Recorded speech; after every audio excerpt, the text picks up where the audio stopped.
ஜப்பான்ல இப்படியெல்லாமா உணவுகள் இருக்கும் அப்படின்னு என்னை யோசிக்க வச்ச சில உணவுகளை நான் சாப்பிட்டேன். அதெல்லாம் என்னென்னன்னு பார்க்கலாம். அது மட்டும் இல்லாம பிரேக்ஃபாஸ்ட், லஞ்ச், டின்னர் அப்படின்னு ஒவ்வொரு வேளைக்கு ஏதோ ஒண்ணு இன்ட்ரெஸ்டிங்கா எனக்கு கிடைச்சிச்சு. ஜப்பானோட உணவு உலகத்துக்குள்ள ஒரு குட்டி எக்ஸ்ப்ளோரேஷன் பண்ணலாம் வாங்க. ஹலோ! வணக்கம் ஃப்ரெண்ட்ஸ்.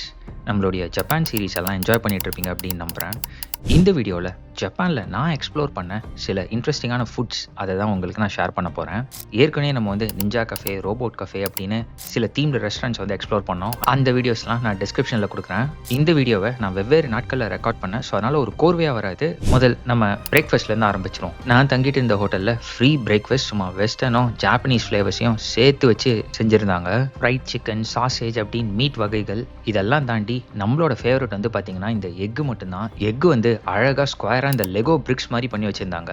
இது டிபிக்கல் ஜாப்பனீஸ் டச். பிஸ்கெட் சாப்பிட்ற மாதிரி எவ்வளோ எடுத்து சாப்பிட்டாலும் நமக்கு இது பத்தாது போல். அப்புறம் வந்து இது லோட்டஸ் ரூட்டான். இதுவும் வந்து கொஞ்சம் வித்தியாசமாக இருந்தது. இது வரைக்கும் நான் இது மாதிரி ஒன்று சாப்பிட்டதே இல்லை. அப்புறம் நம்மளோட ஃபேவரட் ஸ்டிர் ஃப்ரை நூடுல்ஸ், வெஜிடபிள்ஸ்லாம் போட்டு அழகாக சாட்டே பண்ணி ஒரு நூடுல்ஸ் வச்சுருந்தாங்க. கண்டிப்பாக நான் சாப்பிட்டதில் one of the authentic noodles இங்கே ஜப்பானில் தான். அப்புறம் வந்து கொஞ்சம் லீஃபி வெஜிடபிள்ஸ். இது மாதிரி மெனு வந்து பார்த்திங்கன்னா டெய்லி அவங்க மாற்றிக்கிட்டே இருந்தாங்க. ஸோ ஏதோ ஒரு வித்தியாசமாக ட்ரை பண்ணிட்டு இருந்தோம். இது வந்து ஜாப்பனீஸ் வெர்ஷன் ஆஃப் ஸ்வீட் பன்.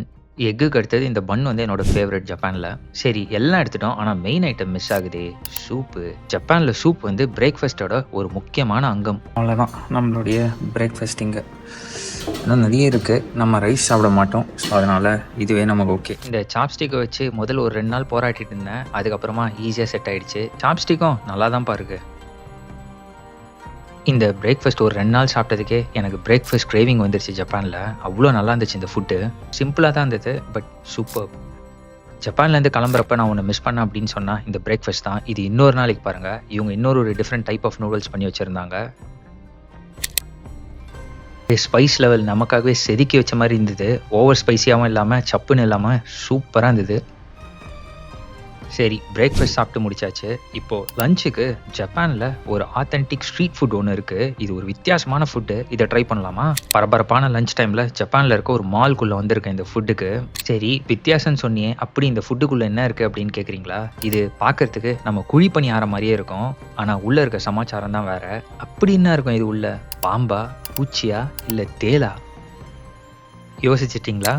இது உள்ளே இருக்கிறது ஆக்டோபஸ். இந்த ஃபுட்டோட பேர் வந்து டாக்கோயாக்கி. இது வந்து மாவு ஆக்டோபஸை சின்ன சின்ன ஸ்லைசஸாக வெட்டி இஞ்சியோட சேர்த்து மிக்ஸ் பண்ணி குழிப்பணி ஆகிற மாதிரி செஞ்சு தர்றது தான் இந்த ஃபுட்டு. நம்ம கலீக் வந்து இதை சஜஸ்ட் பண்ணார், நீ ஜப்பான் போகிறப்ப இதை கண்டிப்பாக ட்ரை பண்ணிப்பாரு அப்படின்னு. அந்த நம்பிக்கையில் இதை வாங்கிட்டேன். நம்ம வயிறு எதுவும் டேமேஜ் பண்ணாமல் இருந்தால் சரி. ஓப்பன் பண்ணி பார்த்தா நல்லா சுட சுட சாஸ்லாம் போட்டு ஏதோ பொரிச்சு வச்ச மாதிரி ஒரு நல்ல ஸ்மெல். மேலே இந்த நார் மாதிரி ஏதோ ஆடிக்கிட்டே இருந்துச்சு. அதை பார்க்குறப்ப தான் லைட்டாக எனக்கு டெரராக இருந்தது. சரி, பார்த்துக்கிட்டே இருந்தா எப்படி, ஓப்பன் பண்ணி ஒரு அடி அடிப்போம் வாங்க. நல்லா பயங்கர சூடாக ஒரு கிறிஸ்பி மீன் போண்டா சாப்பிட்டா எப்படி இருக்கும், அந்த ஒரு டேஸ்ட்டு நல்லா இருந்துச்சு. நான் இதை ஆக்சுவலாக லஞ்சுக்கு முன்னாடி ஒரு சின்ன ஸ்நாக்காக சாப்பிட்லான்னு தான் வந்தேன். பட் ஆனால் இதுவே எனக்கு லஞ்ச் ஆகிடுச்சு. வயிறு ஃபுல்லு. நீங்கள் ஜப்பான் வந்துட்டு ஏதாவது யூனிக் ஸ்நாக் ட்ரை பண்ணணும் அப்படின்னு நினச்சிங்கன்னா இந்த டாக்கோயாக்கி ட்ரை பண்ணி பாருங்கள் கண்டிப்பாக. சரி, அடுத்தது இன்னொரு நாள் ஈவினிங் இந்த ஆளே இல்லாத தெருவில் நான் நடந்து போயிட்டு இருக்கப்ப ஒரு காஃபி ஷாப் பார்த்தேன். சரி, இந்த காஃபி ஷாப்பில் அப்படி என்ன இருக்குது அப்படின்னு கேட்குறீங்களா? சரி வாங்க அப்படியே உள்ளே போய் பார்ப்போம். ஃபர்ஸ்ட் இதை வந்து ஒரு 2 ஃப்ரெண்ட்ஸ் நடத்திட்டு வராங்க. சரி, உள்ளே வந்தால் இவங்க காஃபிலே வந்து பல வெரைட்டிஸ் வச்சுருந்தாங்க. நான் அதான் அது என்னென்னு நான் உங்ககிட்ட கேட்டுட்டு இருந்தேன். I can choose the taste here. Okay, sorry. அவங்களுக்கு வந்து நான் சொல்கிறது புரியுது. அதுக்கப்புறம் அவங்க கூகுள் டிரான்ஸ்லேட்டர் வச்சு தான் வந்து நாங்கள் கம்யூனிகேட் பண்ணிகிட்டு இருந்தோம். நான் வந்து ஒரு கப்பச்சினோ ரிச் காஃபி டேஸ்ட் அதுதான் வந்து நான் செலக்ட் பண்ணேன். அதுக்கப்புறம் ஒரு தண்ணி வச்சுட்டு அதுக்கப்புறம் நான் செலக்ட் பண்ண அந்த காஃபி பீனை நம்ம கண்ணு முன்னாடியே அரைச்சி அப்படியே அதை ஸ்மெல் பண்ண எனக்கு கொடுத்தாரு. சரி, காஃபி குடிக்க வேணாம், இதை ஸ்மெல் பண்ணதுக்கே நம்ம பிரெயின் வந்து அவ்வளோ ஆக்டிவ் ஆகிடுச்சு. நமக்காக ஃப்ரெஷ்ஷாக அரைச்சி இதை போட்டிருக்காரு. இவங்க சும்மா மெனுவில் ரிச் காஃபின்னு போடல, நிஜமாலே ஸ்மெல் வந்து அவ்வளோ ஃப்ரெஷ்ஷாக இருந்துச்சு. இந்த பவுட்ரு வச்சா ஒரு கப்பச்சினோ ப்ரிப்பேர் பண்ணார். இங்கே போட போல. அதுக்கப்புறம் மில்க் எடுத்து ஒரு ஹார்ட் போட்டார். சும்மா ஃப்ரெஷ்ஷான கப்பச்சினோ ரெடி. ஆனஸ்ட்டாக நான் சொல்லணும்னா கடந்த 3 மாதத்தில் நான் குடித்த ஒன் ஆஃப் த பெஸ்ட் கப்பச்சினோஸ் இது. அவ்வளோ சூப்பராக இருந்துச்சு. இதை நான் அவர்கிட்டயே சொன்னேன். Thank you for the coffee. This is Oishi. Oishi. This is good. Honestly, this is one of the good coffees that I have had in the past 3 months at least. So nice. Thank you. ஒய்ஷினா ஜாப்பனீஸில் delicious அப்படின்னு அர்த்தம். இதை நீங்கள் சாப்பிட்டுட்டு இங்கே இருக்கிறவங்க கிட்ட சொல்லி பாருங்கள், அவ்வளோ சந்தோஷப்படுவாங்க. அவர் எனக்கு இது கொடுத்துருக்காரு. ஓகே பிரியாத்தோ பாய். அவரு சந்தோஷப்பட்டு எனக்கு ஒரு தேங்க்யூ நோட் எழுதினாரு. இவ்வளோ கடைகள் இருந்தால் எங்களை சூஸ் பண்ணதுக்கு ரொம்ப தேங்க்ஸ் அப்படின்னு. இதுதான் ஜப்பானோட ஸ்டைல். எந்த சந்தில் எந்த சர்ப்ரைஸ் ஒளிஞ்சிருக்கோம் அப்படின்னு தெரியாது. எனக்கு இந்த சூப்பரான கப்பச்சினோ கிடைச்ச மாதிரி. ஓகே, இது இன்னொரு நாள் ஈவினிங். இங்கே வந்து நான் டின்னருக்கு தான் போயிட்டுருக்கேன். உங்களை ஒரு திகிலான இடத்துக்கு கூப்பிட்டு போகிறேன் வாங்க. இப்போ நான் இருக்கிறது வந்து டோக்கியோவில் இருக்க கின்சா அப்படின்ற ஒரு மாடர்னான ஷாப்பிங் டிஸ்ட்ரிக்ட். கிட்டத்தட்ட எல்லா லக்ஸுரி பிராண்ட்ஸுமே இங்கே இருக்குது. இதை வந்து நியூயார்க் ஆஃப் ஜப்பானே சொல்லலாம். இந்த வீடியோ பிடிச்சிருந்தா என் சேனலில் இருக்க இன்னும் சில அட்வென்ச்சர்ஸ் செக் அவுட் பண்ணி பாருங்கள். யூனிக் அட்வென்ச்சர்ஸ் அண்ட் ஆக்டிவிட்டீஸை தேடி போகிற பயணம் தான் நம்ம சேனலோட மெயின் மோட்டிவ். சரி, இப்போ நம்ம கின்சா டிஸ்ட்ரிக்ட் உள்ள போவோம். இதுவும் இங்கே ஜப்பானில் நான் நோட்டீஸ் பண்ண இன்னொரு விஷயம் என்ன அப்படின்னா, இங்கே ஃபுட்டுங்களுக்கு எவ்வளோ வெரைட்டி இருக்கோ அதே மாதிரி ஏகப்பட்ட தீம் ரெஸ்டாரண்ட்ஸ். இந்த ஜப்பான் சீரீஸ்லேயே நம்ம ஏற்கனவே நிஞ்சா கஃபே, ரோபோட் கஃபே, ஏன் ஸ்னேக் கஃபே கூட போய் பார்த்துருக்கோம். அந்த வகையில் இப்போ நம்ம போயிட்டு இருக்கிறது ஒரு பேய் தீம் ரெஸ்டாரண்ட். இங்கே தான் போக போகிறோம். ஜின்ஜா ரெஸ்டாரண்ட், வேம்பயர் கஃபே. பாருங்கள், ரத்தம் தெறிக்க விட்டுருக்காங்க இங்கே. சரி, இது ஆக்சுவலாக உள்ளே இருக்குது, 7th ஃப்ளோர் போல். மேலே இதுக்கு மட்டும் பாருங்கள் 2 மண்டை ஓடிங்க. நிறைய நடந்துட்டேன். 3 மாதமாக அவ்வளோ ஃபிட்னஸே கிடையாது. இப்போ இதெல்லாம் சேர்த்து வச்சு அந்த ஃபிட்னஸ் பண்ணுன்ற ஒரு மன நிம்மதி இருக்குது எனக்கு. ஆஹா, வந்தவொடனே இங்கே வெளில இவர் இருக்காரு. மணி ஆட்டி தான் கூப்பிடணுமா? கோவாலு என்னையா? ஏய், இப்போ தான் ஏன் வந்திருக்கேன் கோவாலு. இதான் மணி ஆட்டி கூப்பிடணும் போல. அந்த பெல் அடித்த உடனே ஒரு ரிசப்ஷனிஸ்ட் வந்தாங்க. அவங்களும் வேம்பயர் மாதிரி ட்ரெஸ் பண்ணிவிட்டு இந்த ரத்தம் தெரிக்கிற மாதிரி இருக்க காரிடார் வழியாக நம்மளோட டேபிளுக்கு நம்மளை கூட்டிகிட்டு போனாங்க. நிஞ்சா வேம்பயர் கஃபே அப்படின்ற இவங்க ஆன்லைன் பேஜில் ஏற்கனவே நான் ஒரு டேபிள் ரிசர்வ் பண்ணிட்டேன். உள்ள சும்மா வேம்பயர் தீம் அள்ளுது. மண்டை ஓடுகள், கேண்டில்ஸ் அப்படின்னு இந்த ட்ராக்குலா வேம்பயர்லாம் சேர்த்து வச்ச மாதிரி ஒரு என்வாயன்மெண்ட்டை செஞ்சுருந்தாங்க. உள்ள பயங்கர இருட்டு. ஏதோ பேச்சு சத்தம் கேட்குது. யாரும் எங்கேயோ சாப்பிட்டுட்டு இருக்காங்க. ஆனால் யார் எங்கே இருக்காங்கன்னு தான் தெரியல. இதெல்லாம் கடந்து நம்மளோட டேபிளுக்கு வந்துட்டோம். Okay, welcome to the Vampire Cafe. Tonight's your course menu is this one. Please check it. Okay. And you have to order at least 1 drink. Okay.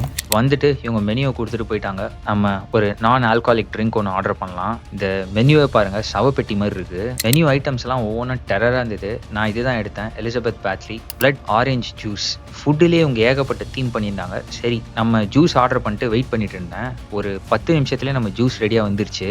பாருங்கள் எப்படி இருக்குன்னு. அப்படியே ஏதோ லைட்டு போட்ட மாதிரி மின்னுது அந்த ஜூஸ் வச்சோடனே டக்குன்னு ஸ்டார்டர்ஸும் எடுத்துகிட்டு வந்துட்டாங்க.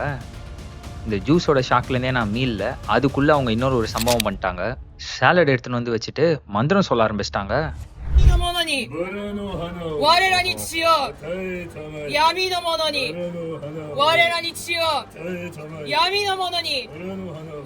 மந்திரம் சொல்லிட்டு அது மேலே ஏதோ ரெட்டு சாஸ் ஊற்றினாங்க. இது ரத்தமான ரத்தம் கிடையாது, இது ஒரு சாஸு. சரி, அப்படி இவங்க என்னதான் மந்திரம் சொல்கிறாங்கன்னு நான் உங்ககிட்ட கேட்டேன். அது என்ன அர்த்தம் அப்படின்னா, வாங்க எங்களோட சேருங்க, உங்கள் ரத்தத்தை எங்களுக்கு கொடுங்க அப்படின்றது தான் அதோட அர்த்தமா. டேய், என்னையும் ஒரு வேம்பயர் ஆக்கிறாதீங்கடா அப்படின்னு இருந்தேன்.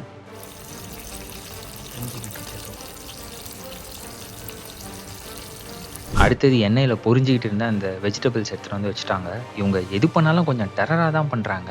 இது வரைக்கும் வந்திருக்கிறது பார்த்தீங்கன்னா ஸ்டார்டர்ஸ் தான். நானும் எடுத்து சாப்பிட ஆரம்பித்தேன். டேஸ்ட் வந்து கொஞ்சம் நல்லா தான் இருந்துச்சு. இந்த ஸ்டார்டர்ஸ் சாப்பிட்டுட்டு இருக்கப்போ மெயின் கோர்ஸ் எடுத்துகிட்டு வந்தாங்க.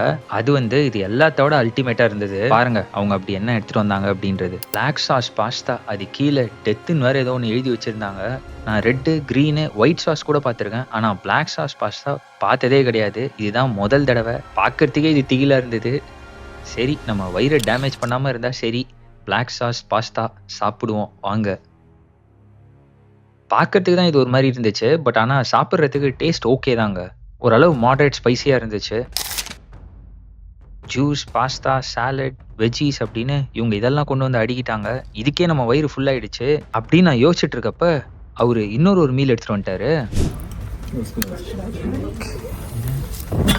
ஓ, தீ மூட்டி விட்டாருங்க சிக்கனில்.